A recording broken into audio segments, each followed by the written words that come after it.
Assalamualaikum warahmatullahi wabarakatuh. Alhamdulillah wahdah, wassalatu wassalamu ala rasulillah. Allahumma salli ala nabil hashimi Muhammadin wa ala alihi wasallim tasliman. Bapak ibu, ikhwan akhwat saudara yang berbahagia, agaknya ini merupakan video terakhir ya di dalam episode materi merasakan tawajuh atau merasakan zikir khafi. Maka sebelum kita masuk ke tingkat zikir yang lebih dalam, zikir sir ya, agaknya perlu kita memahami beberapa prinsip yang merupakan ikhtisar dari materi-materi sebelumnya. Prinsip pertama yang perlu kita pahami adalah apabila kita di dalam latihan tawajuh itu kita langsung merasakan psikosomatik dengan sangat cepat. Kita merasakan kepala pusing, pandangan gelap, kaki kesemutan dengan sangat cepat, dan berbagai fenomena psikosomatik lainnya. Maka di sini sebaiknya semangat latihan tawajuh yang lama ditunda dulu. Silahkan diperkuat dulu zikir jahar, karena zikir jahar ini berfungsi untuk membersihkan sampah-sampah batin yang besar. Jadi kenapa kita mengalami psikosomatik dengan sangat cepat? Itu karena hati kita itu masih menyimpan sampah-sampah batin yang besar, sampah-sampah dalam bentuk memori-memori sakit hati, memori trauma, dan memori negatif besar lainnya. Termasuk juga di dalamnya itu memori kesyirikan ya. Susah nanti Bapak Ibu ya kita belajar fokus dan konsentrasi di dalam duduk diam tawajuh yang lama apabila hati kita masih menyimpan memori-memori negatif yang besar-besar itu. Silakan ambil zikir jahar, karena zikir jahar ini fungsi awalnya adalah untuk membersihkan batin kita.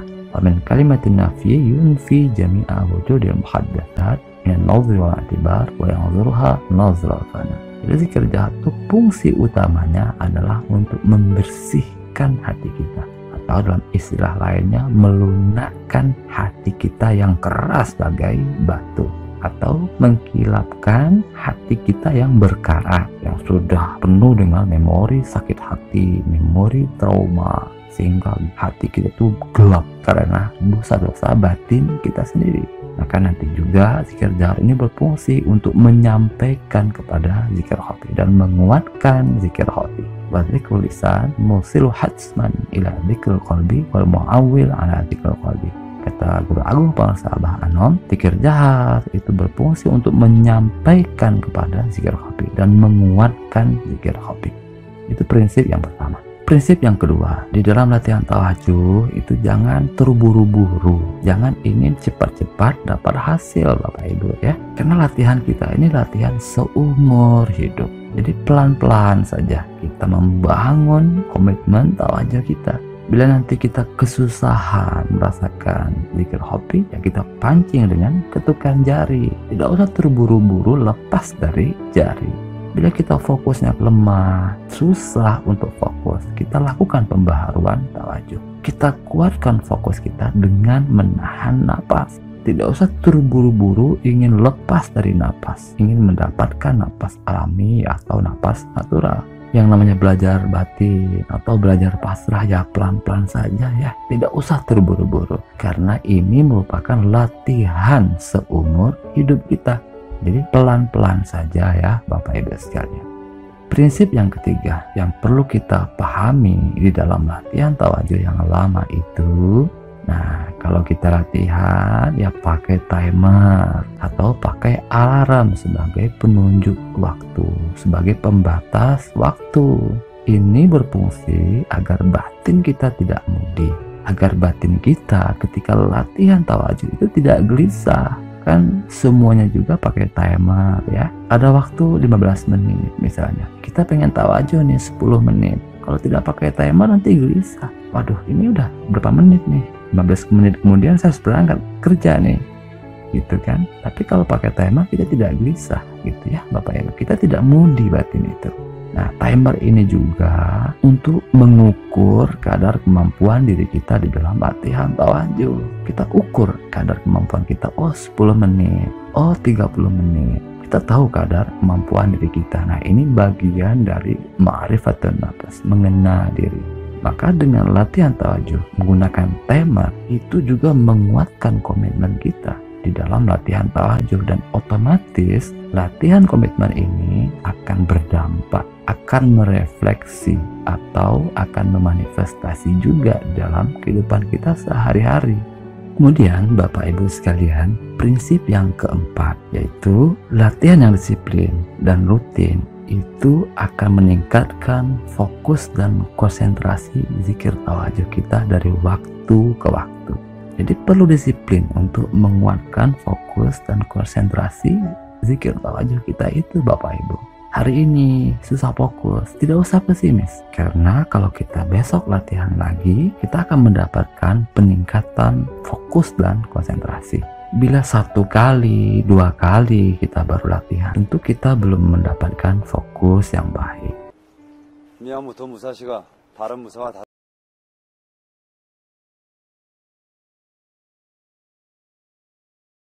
다른 것은 천하제일.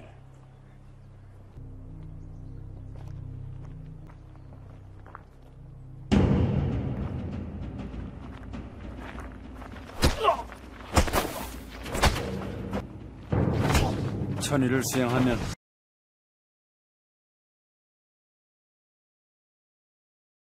초심을 얻을 수 있고, 만의를 수행하면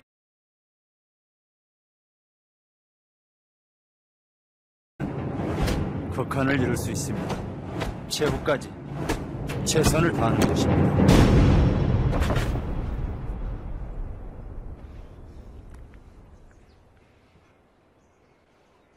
Kalau kita sudah 100 kali latihan, 1000 kali latihan, maka nanti kita akan merasakan perubahan yang luar biasa. Fokus dan konsentrasi zikir kita semakin bagus. Makanya itulah tadi dikatakan bahwa latihan ini merupakan latihan seumur hidup. Maka nanti ketika kita sudah sering latihan ya, itu kita nanti akan merasakan sendiri, akan mengetahui sendiri objek konsentrasi mana yang akan kita pilih di dalam latihan tawajuh. Karena kemarin kan kita sudah mengenal paling tidak 2 objek konsentrasi ya Bapak Ibu sekalian. Yang pertama itu lapas atau kalimat atau mantra zikir hobi. Yang kedua adalah detak lembut jantung di titik latifah qalbi. Oh, aku lebih mudah konsentrasi pada kalimat zikir hobi. Ya sudah, berarti kita kuatkan itu. Oh, kalau saya di detak lembut jantung di titik latifah qalbi, ya udah kita perkuat itu, kita konsisten di situ, sehingga kita benar-benar menguasai objek konsentrasi yang kita pilih itu. Sampai kapan? Sampai akhirnya kita bisa mendapatkan tanda-tanda konsentrasi. Nah, kemarin sudah banyak kita pelajari hal ini ya Bapak Ibu sekalian. Jadi Bapak Ibu sekalian yang berbahagia, paling tidak ada 4 prinsip tadi yang penting kita perhatikan ya sebelum kita masuk ke tingkat zikir yang lebih dalam, ke tingkat zikir yang lebih universal, yaitu zikir sir. Ini penting agar kita nanti mudah memahami zikir sir, agar nanti kita tidak terjebak kepada pengertian-pengertian yang parsial, yang sempalan berkenaan dengan zikir sir itu. Jadi Bapak Ibu sekalian yang berbahagia, melalui latihan-latihan tawajuh, paling tidak ada 2 hal yang akan kita peroleh. 2 hal ini sangat penting peranannya di dalam kita membangun zikir sir. Apa itu? Yang pertama adalah fokus dan konsentrasi zikir. Yang kedua adalah ketenangan batin. Jadi fokus atau konsentrasi zikir dan ketenangan batin sangat penting kita peroleh dalam upaya membangun zikir sir nanti. Ketenangan batin. Nah, ketenangan batin ini merupakan buah dari fokus dan konsentrasi zikir. Maka di dalam latihan tawajuh tidak usah mencari ketenangan, tidak usah kita mencari ketenangan di dalam latihan-latihan tawajuh, karena ketenangan batin itu merupakan buah dari konsentrasi. Kalau tawajuhnya fokus, konsentrasinya bagus, itu insya Allah itu kita otomatis akan mendapatkan ketenangan batin. Jadi tidak usah dicari ketenangan batin itu ya Bapak Ibu. Jadi kedua perolehan tadi, konsentrasi dan ketenangan batin, akan begitu sangat kita perlukan nanti di dalam latihan-latihan di tingkat zikir sir. Kenapa demikian? Baik, kita coba sedikit bongkar ya, sedikit cerita kita tentang zikir sir itu sebelum kita mendalami zikir sir itu. Bapak Ibu sekalian yang berbahagia, zikir sir itu lebih mudahnya zikir untuk kesadaran, untuk menguatkan hudur. Silahkan ya dipelajari masalah tujuan zikir untuk hudur di video saya sebelumnya. Jadi zikir sir itu belajar untuk menguatkan hudur, belajar untuk menguatkan kesadaran kekinian kita. Maka di tingkat zikir sir itu istilahnya itu bukan lagi belajar fokus dan konsentrasi, tetapi lebih tinggi daripada itu. Di sini kita belajar kesadaran, menguatkan dan mengembangkan kesadaran. Apa yang hendak kita sadari di tingkat zikir sir ini? Yang hendak kita sadari di tingkat zikir sir ini utamanya adalah pikiran-pikiran bawah sadar. Pikiran-pikiran bawah sadar ini tidak mudah disadari ya Bapak Ibu. Namanya juga pikiran bawah sadar, mana mudah untuk disadari ya. Itu pikiran kita yang ke sana kemari, yang tidak tentu arah, lagi di kamar mandi, pikiran kita ke mana-mana, lagi sholat, pikiran kita ke mana-mana. Nah, pergerakan bawah sadar ini. Di tingkat zikir sir, kita belajar untuk menyadari pergerakan-pergerakan pikiran bawah sadar. Makanya itulah tadi kita harus tenang, harus fokusnya sudah bagus. Untuk apa? Untuk menyadari pikiran-pikiran bawah sadar ini. Kalau fokus kita masih lemah, batin kita tidak tenang, agaknya kita belum mampu untuk menyadari pergerakan-pergerakan pikiran bawah sadar itu.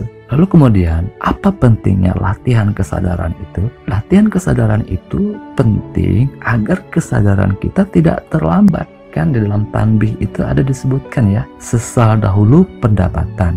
Ini kesadaran tidak terlambat. Kan kita kadang-kadang marah ya, marah sama orang. Tapi seminggu kemudian baru sadar, aduh kenapa kemarin aku marah. Nah, dengan belajar zikir untuk kesadaran, itu nanti kita memajukan kesadaran itu. Kalau tadinya seminggu baru nyesal, jadi 3 hari. Marah hari ini, 3 hari kemudian nyesal, aduh kemarin kenapa aku marah. Nanti semakin di depan, udah marah-marah nih, 1 jam kemudian langsung sadar, langsung nyesal, aduh kenapa tadi aku marah. Semakin ditingkatkan kesadaran kita, maka nanti ketika selesai marah langsung sadar, langsung minta maaf. Nah, lebih hebatnya lagi nanti kesadaran itu menetap di kekiniannya. Jadi pas mau marah, pas sadar, kan nggak jadi marah ya. Itulah kenapa di dalam adagium tanbih itu disebutkan kudu asih ke jalma demi kanggewa kamane. Harus sayang kepada orang yang benci kepada kita. Kenapa demikian? Kenapa kita mampu untuk mengamalkan harus sayang kepada orang yang membenci kepada kamu? Karena kesadaran itu di kini dan di sini. Kesadaran itu menetap di kekiniannya. Mau marah, sadar duluan, kan tidak jadi marah, tidak ada kebencian, tidak ada kecewa. Kenapa? Karena kesadaran itu sudah di sini dan di sini. Hudurul qalbi ma'allah. Nah, itu sedikit bocoran ya Bapak Ibu sekalian.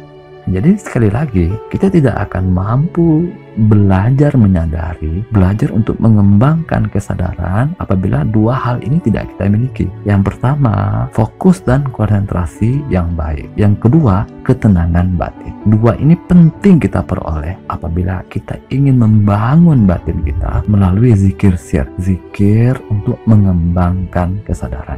Jadi Bapak Ibu sampai di sini bisa dipahami ya. Jadi kenapa kita perlu mendapatkan fokus atau konsentrasi zikir dan juga ketenangan batin itu? Karena nanti di tingkat zikir sir kita akan belajar untuk menyadari pergerakan pikiran-pikiran bawah sadar kita sendiri. Sehingga nanti semakin sering kita latihan untuk kesadaran itu semakin maju, semakin dekat dengan kekiniannya. Jadi sesal dahulu pendapatan, kita menyesal sebelum melakukan sebuah dosa, sebelum melakukan kesalahan. Kenapa itu bisa terjadi? Karena kesadarannya di sini dan di kini.